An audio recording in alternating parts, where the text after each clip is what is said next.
Hello everyone, আজ নিয়ে চলে এসেছি একটি নতুন রান্নার রেসিপি নিয়ে।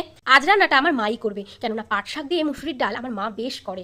আজ একটু শিখে নি তাহলে মায়ের কাছ থেকে। তো দেখো, আমাদের জমি থেকে তুলে নিয়ে এসেছি পাট শাক, তারপর ধুয়ে নিয়েছি, তারপর আমি নিয়েছি মুসুরির ডাল ধুয়ে। এরপর একটা কড়াই বসিয়ে দিয়েছে মা, তারপরে দিয়েছে শুকনো লঙ্কা আর কালো জিরে, আর দিয়েছে তেল, তারপর দিয়েছে রসুন থেতো করে, তারপরে দিয়ে দিয়েছে মুসুরির ডাল ধুয়ে রাখা আগের থেকে, তারপরে দিয়ে দিল 4 থেকে 5টা কাঁচা লঙ্কা চেরা। এরপর নাড়াচাড়া করে দিয়ে দিল জল, তারপরে দিল লবণ, হলুদ, এরপর দিয়ে দেবো একে একে পাট শাকগুলো সব। তারপর ভালো করে নাড়াচাড়া করে নেব। তৈরি হয়ে গেছে পাট শাক দিয়ে ডাল। আমার সব থেকে প্রিয় শাক পাট শাক, আর মুসুরির ডাল দিয়ে করলে তো বেশ লাগে। তোমরা কিন্তু বাড়িতে রেসিপিটি করে খেও, আর চ্যানেলটাকে সাবস্ক্রাইব করে দিও, আর লাইক কমেন্ট শেয়ার করতে কিন্তু একদম ভুলবে না। ওকে, আজকের শাউটআউটে নন্দিতা বলেছে এটাও আমার ফেভারিট, এটাও খাবো। থ্যাংক ইউ নন্দিতা, তো চলে আয় আমার বাড়ি খেতে। এরপর গরম গরম ভাতের সাথে পরিবেশন করো পাট শাক দিয়ে ডাল। আমার কিন্তু খেয়ে ভালো লাগলো। Wow, test.